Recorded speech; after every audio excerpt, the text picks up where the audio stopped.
نحمده ونصلي على رسوله الكريم. معزز اکابرین امت، علماء اعظام، بزرگان محترم، معززین شہر،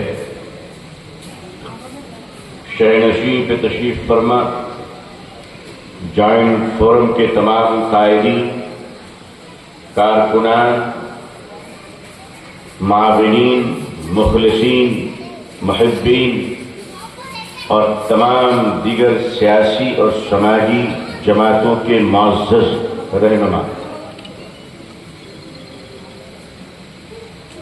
جو باتیں اردو میں ہو رہی تھی وہ تو پلے پڑ رہی تھی، لیکن جو باتیں دوسری زبانوں میں کہی جا رہی تھی، آپ کی تالیوں کی گھڑگھڑاہٹ میں میں سمجھ رہا تھا کہ زور کا پتھر ہے. کس کو لگی یہ پتہ نہیں، کیونکہ حالات اتنی تیزی سے بدل رہے ہیں، پل پل بدل رہے ہیں، گھڑی گھڑی بدل رہے ہیں. صبح کچھ ہے، شام میں کچھ ہے، خدا جانے کیا ہونے والا ہے. سنا تھا کہ اللہ نے ایک مچھر سے نمرود کی سلطنت کو تہہ تیغ کر دیا. پتہ نہیں کاکروچ کے ذریعے سے کس کا نمبر آنے والا ہے.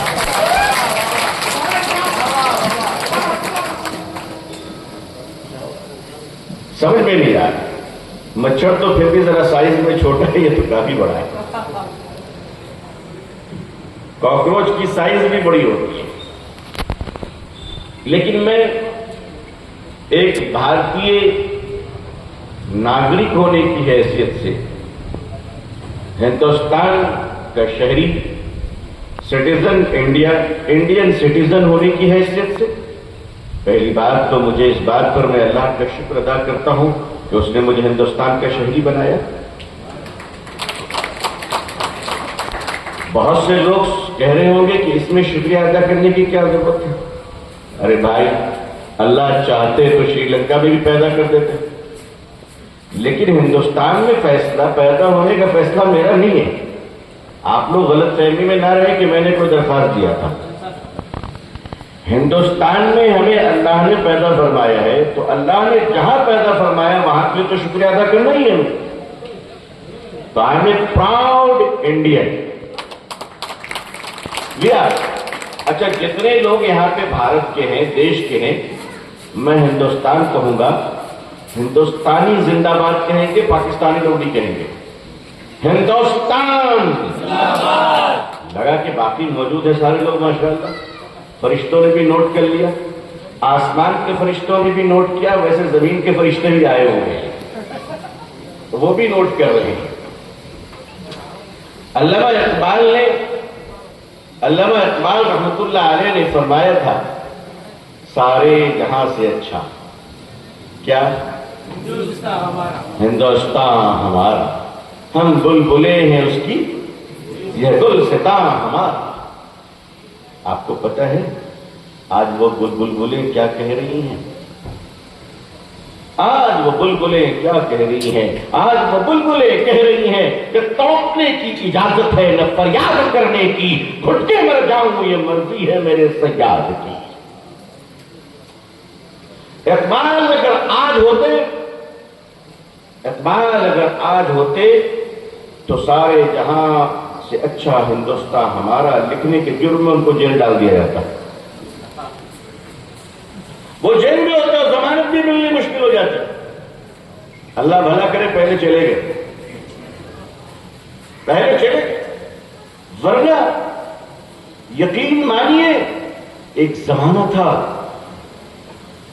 کہ جب جنتا ناراض ہوتی تھی تو سرکار بدل جایا کرتی تھی. معاف کیجیے گا، آج سرکار ناراض ہے، خطرہ ہے کہ کہیں جنتا نہ بدل دیے جائے. بھائی SIR وغیرہ سب کیا ہے؟ یہ ساری چیزیں جو قانون آئے، قانون کا تو سمان کرنا ہے. سرکاری افسران کی کوپریشن بھی کرنی ہے، ان کا سہایتا کرنا ہے، ان کا ساتھ دینا ہے. دیش ہمارا، اس کو بچانا ہے. بچائیں گے انشاءاللہ. اور سب مل کر بچائیں گے. مگر بھارت کی ایک ڈائیورسٹی میں یونٹی یہ ہے, بھارت کی پرمپرا یہ ہے, ہندوستان کی تہذیب اور بھارت کا کلچر یہ رہا ہے کہ بھارت کو کبھی بھی آج تک ایک سماج نے نہیں, سارے سماجوں نے مل کر اسے گلدستہ بنایا ہے. اس کی پوری تاریخ کو اٹھا لیجیے, پورے تاریخ کو اٹھا لیجیے. آپ کہیں گے مغلیہ دور, کہنے کی ضرورت نہیں کہ بادشاہ اکبر کس کے رشتہ دار تھے, کس کے رشتہ دار تھے. لیکن ایک بڑے مہاپروش شیواجی مہاراج, مہاراشٹر میں جن کی بڑی عزت ہوتی ہے لیکن پورے بھارت ان کی عزت کرتے ہیں, ان کے سپہ سالار میں مسلمان شامل ہیں. تو پہلے کوالٹی کی بنیاد پر لیا جاتا تھا, آج کل پروپیگنڈے کی بنیاد پر لوگوں کو رکھا جاتا ہے. لیکن میں اپنی قوم اور مسلمانوں سے صاف صاف کہنا چاہوں گا اور واضح طور پر کہنا چاہوں گا کہ مردہ قومیں کاندھا ڈھونڈا کرتی ہے, زندہ قومیں پہاڑ کھود کر اپنا راستہ بنا دیا کرتی ہے. آپ زندہ قوم ہیں, آپ مانے نہ مانے لیکن انگریز مانتی ہے. آپ زندہ قوم ہیں, یہ آپ نہ مانے مگر انگریز مانتے ہیں, کیونکہ انگریز کو معلوم ہے کہ آپ نے اپنے کاندھے پہ راشٹر پتا مہاتما گاندھی کو بٹھایا اور انگریزوں کو اس دیش سے بھگایا. آج کرپشن کے دیمک, ملاوٹ کے دیمک, نقلی دواؤں کے دیمک, ڈرگس, نشہ ہمارے ملک کو تباہ کر رہا ہے, ہمارے دیش کی جڑیں ختم کر رہا ہے. یہ وہ دیش ہے ہمارا جس کو ہم سونے کا چڑیا کہا کرتے تھے, مگر اس سونے کے چڑیا پہ, اس سونے کے چڑیا والے ملک ہمارے مہان بھارت میں ایک بہن کے اکاؤنٹ میں 19,000 روپے ہوتے ہیں اور وہ مر جاتی ہے. اس کا غریب بھائی بینک مینیجر کے پاس جاتا ہے کہ میری مری ہوئی بہن کے 19,000 روپے اکاؤنٹ سے دے دو. اس نے کہا کہ تم اپنے مری بہن کے ثبوت پیش کرو. وہ غریب جاتا ہے, قبر کھودتا ہے اور بہن کے مرے ہوئے ہڈیوں کے کنکال اٹھا کر بینک میں لا کر پیش کر دیتا ہے. شرم آنی چاہیے ہمیں. ہم 2026 کے لوگ ہیں, دنیا چاند پہ جا رہی ہے, ہمیں شرم آنی چاہیے, غیرت آنی چاہیے.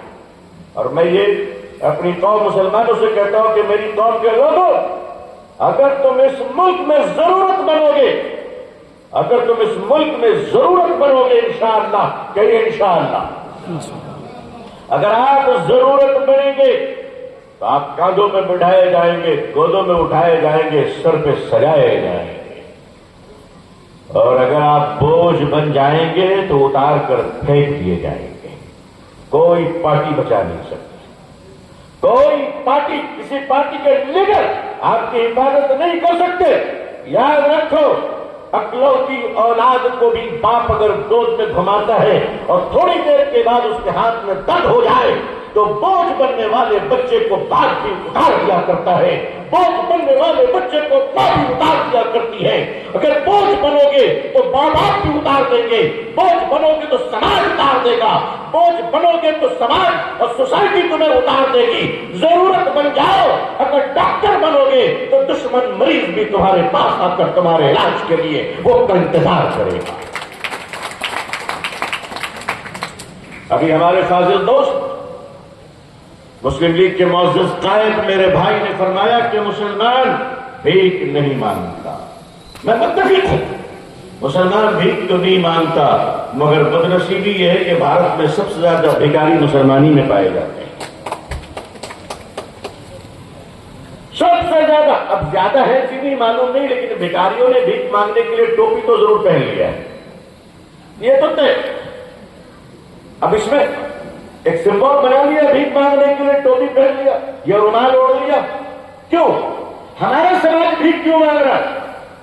80 سال سے مسلمان بھارت آزاد ہو گئے, آپ 80 سال سے اس ملک میں ہو, آج بھی آپ حکومتوں کے دروازے پہ کھڑے ہو. ہمارا حق تو بالکل ہمیں حق ملنا چاہیے. ہمارا حق اور ادھیکار ہے. اس دیش میں ہم حکومت سے آسمان سے چاند تارے نہیں مانتے. ہم حکومت سے زمین کے خزانے نہیں مانتے. ہم حکومت سے صرف یہ کہتے ہیں کہ جو سب کے لیے ہے وہ ہمارے لیے بھی ہے. ہم بھی جانتے ہیں کہ حکومت کسی کے گھر میں روٹیاں نہیں بنا کر دیتی ہے. مزدور خود ہی پسینہ بہا کر اپنے بچوں کو روٹیاں کھلایا کرتا ہے. لیکن ایک بات تو ہے کہ ہم نے اپنے نظام کو ٹھیک نہیں کیا. اسی دیش میں ہمارے سکھ بھائی رہتے ہیں, اسی ملک میں ہمارے سکھ بھائی رہتے ہیں. انہوں نے اپنی غریبی کا مقابلہ کیا. کیسے کیا؟ اپنے پیسے کو برباد نہیں کیا. ہمارے نوجوان رات کے 2 بجے تو چائے پینے کی خواہش میں سڑک کو آباد کیے رہتے ہیں.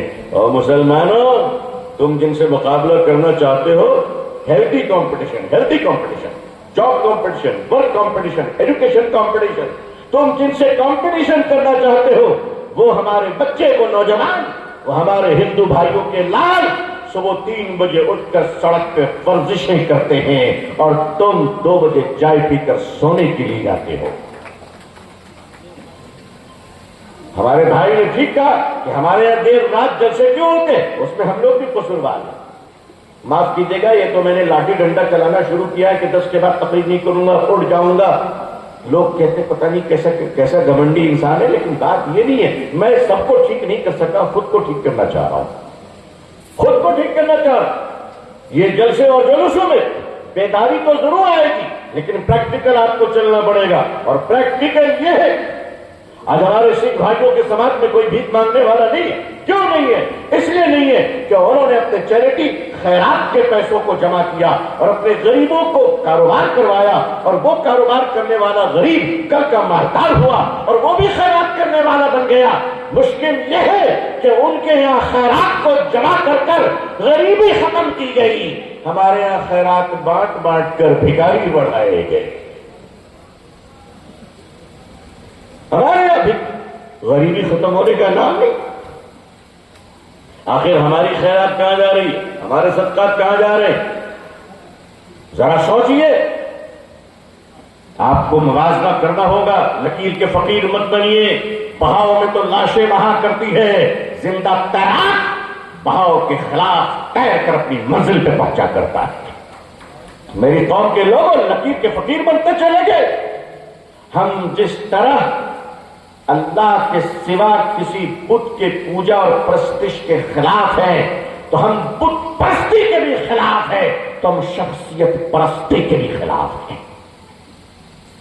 آپ کو کھڑا ہونا پڑے گا. سکھ بھائیوں نے اپنے سماج سے بھکاری مکت سماج بنایا ہے. میں ان کو آپ سب کے ذریعے سے مبارکباد دیتا ہوں. مسلمانوں میں ایک فرقہ ہے بوہری سماج. آپ جانتے ہیں بوہری سماج ایک فرقہ ہے. ان بھائیوں نے بھی اپنے سماج کو بیکاری مکت بنایا. ان کے آپ کوئی غریب نہیں, سائیکل سے تو چلے گا مگر محنت کرنے والا ہوگا. کیوں؟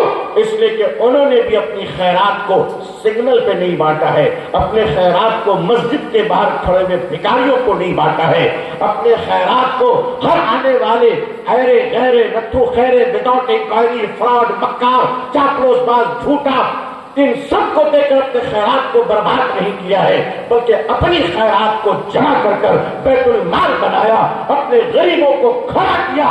آج ان کا غریب مالدار بن کر خیرات دینے کے قابل ہو چکا ہے. ایک مسلمان ہی ہے.